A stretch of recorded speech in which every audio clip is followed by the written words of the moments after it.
Denmark के राजकुमार का नाम हैमलेट था। डेनमार्क में यह बातें चल रही थी कि डेनमार्क के राजा और हैमलेट के पिता की सांप के काटने से मृत्यु हो गई है। डेनमार्क के राजा के मरने के बाद हैमलेट की मां ने राजा के भाई क्लॉडियस से शादी कर ली। पर कुछ दिनों बाद लोगों के बीच किले के पास एक आत्मा भटकने की अफवाह फैलने लगी। डेनमार्क के किले पर भटकते हुए इस भूत को महल के सैनिकों ने देखा था। सबका यही कहना था कि वह आत्मा महल के राजा का भूत है। सैनिकों ने इस आत्मा के बारे में होराशियो को बताया। होराशियो एक बहुत अच्छा स्कॉलर और हैमलेट का दोस्त था। होराशियो किसी भी चीज पर आसानी से यकीन नहीं करता था, इसलिए उन्होंने खुद जाकर तफ्तीश करने का सोचा। होराशियो महल के किले के पास गया। होराशियो को भी वह आत्मा दिखाई दिया और भूत को देखकर वो समझ गए कि यह आत्मा राजा का ही आत्मा है। यह बात जानने के बाद होराशियो ने यह बात हैमलेट को बताया और दोनों राजा के भूत से मिलने के लिए गए। पास जाकर राजा के भूत ने हैमलेट को बताया कि वे सांप के काटने से नहीं मरे हैं, बल्कि उन्हें तो उनके भाई क्लॉडियस ने विष देकर मारा था। राजा के भूत ने हैमलेट को कहा कि तुम्हें मेरे मौत का बदला लेना होगा हैमलेट। तुम्हें मेरे मौत का बदला लेना होगा।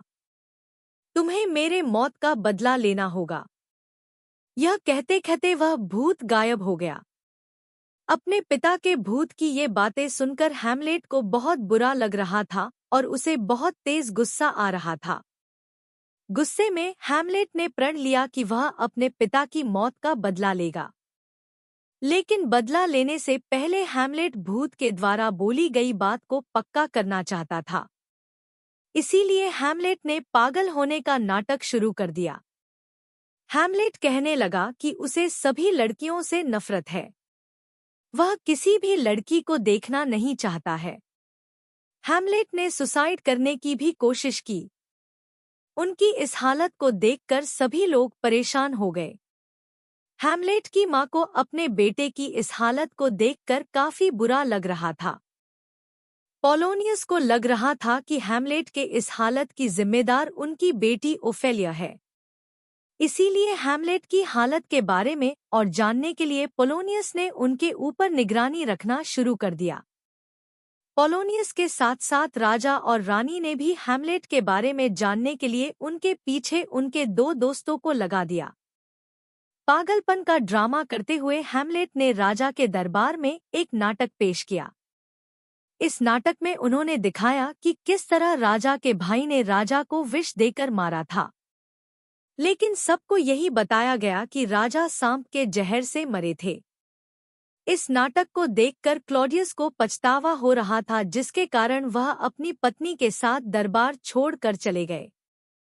राजा को ऐसे जाते देखकर हैमलेट समझ चुके थे कि जो कहानी भूत ने उन्हें बताई थी वह कहानी सच है। अपने पिता की मृत्यु की असलियत जानकर हैमलेट को बहुत गुस्सा आ रहा था। गुस्से में हैमलेट डेनमार्क की रानी यानी कि अपनी मां के पास गए और उनसे बात करने लगे। हैमलेट को अपनी मां के ऊपर बहुत गुस्सा आ रहा था कि उन्होंने अपने पति के हत्यारे से ही शादी कर ली। हैमलेट ने अपनी मां को बहुत खरी-खोटी सुनाई। हैमलेट इतना ज्यादा गुस्सा थे कि उनकी मां को लग रहा था कि कहीं वह उन्हें मार ही ना दे। इस बातचीत के दौरान हैमलेट को कमरे में अचानक पर्दे हिलने की आहट सुनाई दी, तो उन्हें लगा कि यह कोई और नहीं बल्कि क्लॉडियस है। हैमलेट ने बिना कुछ सोचे समझे अपने तलवार को पर्दे के पीछे छिपे व्यक्ति के आर पार कर दिया। जब पर्दे के पीछे से वह व्यक्ति बाहर आया तब हैमलेट को पता चला कि वह व्यक्ति क्लॉडियस नहीं बल्कि पोलोनियस है। पोलोनियस को इस हाल में देखकर हैमलेट को काफी बुरा लग रहा था। लेकिन जो भी हो, उनके हाथों से एक इंसान की मौत हो चुकी थी।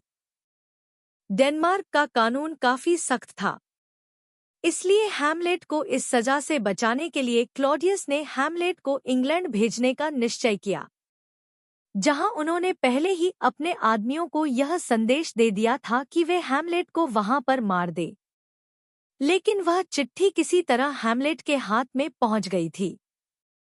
तो हैमलेट ने चिट्ठी में अपने नाम की जगह उन दोनों लड़कों का नाम डाल दिया जिन्हें क्लॉडियस हैमलेट के साथ भेज रहे थे।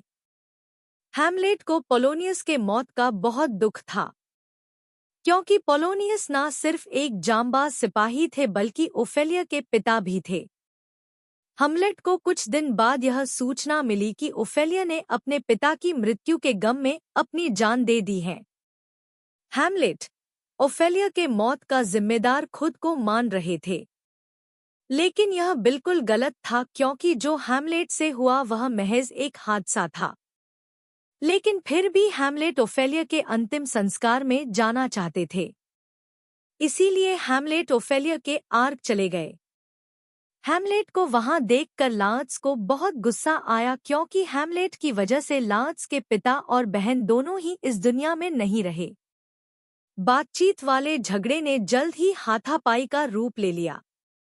राजा क्लॉडियस ने दोनों को रोकते हुए कहा कि अगर तुम दोनों यद्यपि लड़ना ही चाहते हो तो असली योद्धा की तरह लड़ो।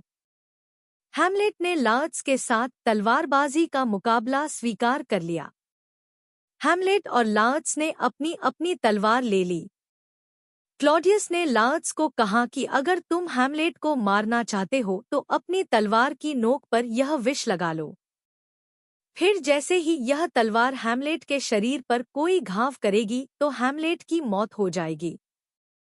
तलवारबाजी का यह खेल शुरू हो गया। हैमलेट काफी अच्छा लड़ रहा था। लड़ाई के दौरान राजा क्लॉडियस ने हैमलेट को पीने के लिए ड्रिंक ऑफर की, लेकिन हैमलेट ने उनके इस ऑफर को यह कहकर मना कर दिया कि अब वह इस लड़ाई के बाद अपने जीतने पर ही कुछ पिएंगे। हैमलेट और लांस के बीच काफी अच्छी लड़ाई हो रही थी। लांस ने हैमलेट के शरीर पर अपनी तलवार से घाव कर दिया। उसी समय रानी गर्ट्रूड ने विष से भरा ड्रिंक पी लिया जिसकी वजह से उनकी मौत हो गई है। रानी को इस तरह मरते देखकर हैमलेट सब समझ चुके थे और उन्होंने लांस को उसी की तलवार से मार दिया और फिर उसी तलवार से राजा क्लॉडियस को भी मार दिया। इस तरह हैमलेट ने अपने पिता की मौत का बदला तो ले लिया था, लेकिन तब तक विष उनके भी शरीर पर फैल चुका था। अपने दोस्त हैमलेट को इस तरह मरते देखकर होराशियो ने खुद भी मरने का फैसला किया, लेकिन हैमलेट ने उन्हें यह कहकर रोक दिया कि उसे दुनिया को बताना होगा कि हैमलेट और राजा के साथ क्या हुआ था। इस तरह अपने पिता की मौत का बदला लेते हुए हैमलेट की मौत हो गई। शेक्सपियर द्वारा लिखे गए इस नाटक हैमलेट का एक दुखद और ट्रेजिक अंत हुआ।